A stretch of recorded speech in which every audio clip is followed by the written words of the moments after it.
Meu Senhor e meu Deus, creio firmemente que estás aqui, que me vês, que me ouves. Adoro-te com profunda reverência. Peço perdão dos meus pecados e graça para fazer com fruto este tempo de oração.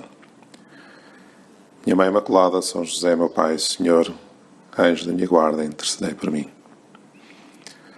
Não sei se ainda têm presente a leitura de ontem do Evangelho. Jesus estava indignado com a falta de penitência daqueles habitantes daquelas cidades de Corazim e de Betsaida, e dizia: porque se em Tiro e Sidónia se tivessem realizado os milagres que em vós realizaram, há muito teriam feito penitência. Mas eles não. Tinham feito muitos milagres e não se arrependeram por não se terem arrependido. Jesus está triste pela dureza do coração daquela gente. E também podia estar triste connosco. E nós às vezes também ficamos tristes quando nos damos conta que, apesar de tantos sinais de Deus, de tantas oportunidades de conversão, não mudamos muito a nossa vida. Ainda agora tivemos, e estamos a ter, infelizmente, esta situação de pandemia,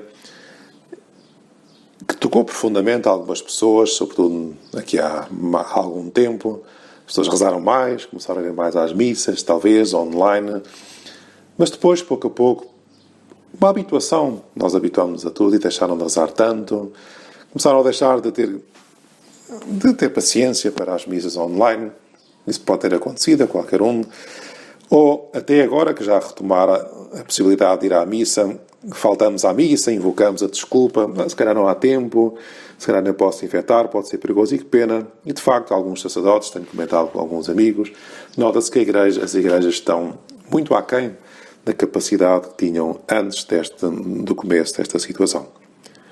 Jesus podia estar triste, assim como estava triste com os habitantes daquelas cidades. Pode estar triste também com os homens do nosso tempo, porque não fazem penitência, porque não se arrependem. Jesus, que eu não me esqueça daqueles momentos de alegria, se calhar depois de uma boa confissão, de um bom retiro, de uma missa que nos tocou mais profundamente. Jesus, que me dê conta daqueles momentos, talvez, em que por estar afastado mais de ti estava mais triste, que eu procuro estar perto de ti sempre.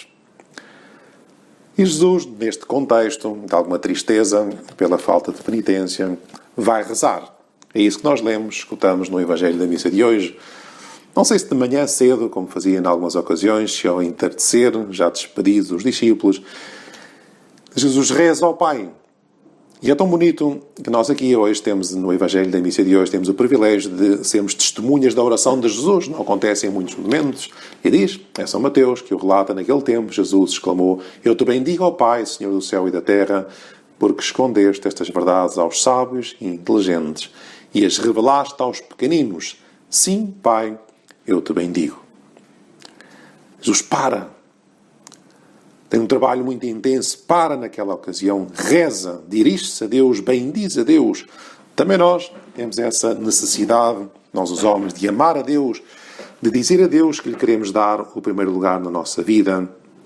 Dizer a Deus, como diz Jesus aqui, Jesus, eu te bendigo, ó Pai, Senhor do céu e da terra. Ele é o Criador do universo. Como dizemos no credo, creio no só Deus, Pai Todo-Poderoso, Criador do céu e da terra.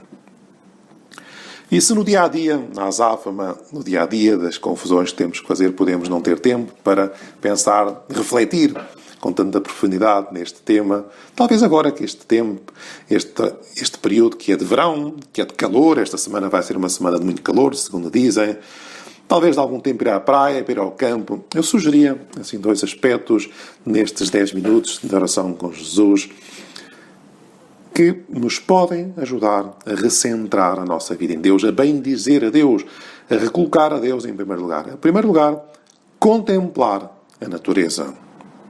E depois já veremos aproveitar o tempo livre. Contemplar a natureza. Através das coisas criadas, chegar ao Criador. É muito importante para nós, faz-nos muito bem. Há um livro muito bonito na Sagrada Escritura, que é o livro da Sabedoria, que diz assim: sim, insensatos são todos aqueles homens em que se instalou a ignorância de Deus e que a partir dos bens visíveis não foram capazes de descobrir aquele que é, nem considerando as obras reconheceram artífice. Antes foi o fogo, o vento ou o ar subtil, a abóbada estrelada ou a água impetuosa, ou os luzeiros do céu que tomaram por deuses, governadores do mundo.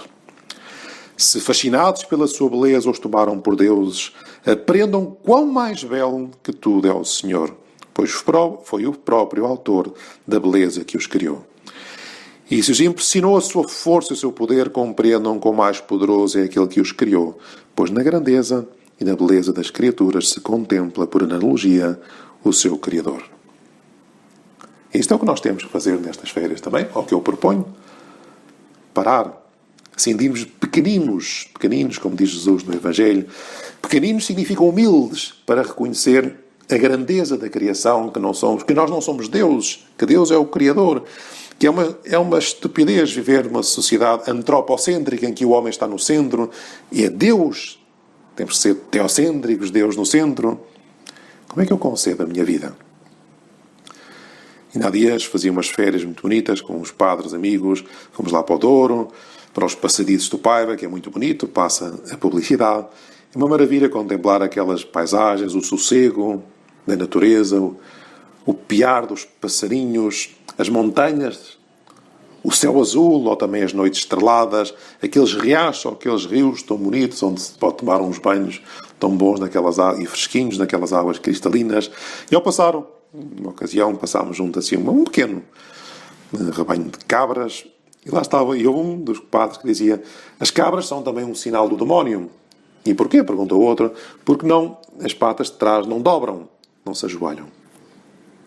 E é assim, o demónio tantas vezes é representado sem joelhos, porque não se ajoelha, não dobra diante de Deus. Nós temos que dobrar diante de Deus, ajoelhar diante de Deus, adorar a Deus, reconhecer através das coisas criadas, da beleza do mundo criado, o Criador do universo, o Senhor do céu e da terra.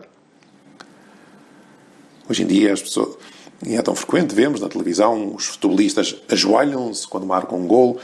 Os pilotos de Fórmula 1 põem-se de joelhos a festejar uma vitória. E depois os católicos tantas vezes não sabem ajoelhar-se, ou não se ajoelham diante do Santíssimo Sacramento, ou diante da oração. Ajoelhar. Bendizer a Deus. Como dizia o Papa Bento XVI, diante do espetáculo das florestas, das pradarias, destes cumes, sente-se a necessidade de louvar a Deus pela beleza das suas obras. Desta admiração das belezas da natureza, surge com facilidade a oração. Oxalá seja assim, adorar a Deus. E para isso, precisamos de aproveitar bem o tempo livre. Nós sabemos que o tempo podemos dividi-lo em duas partes.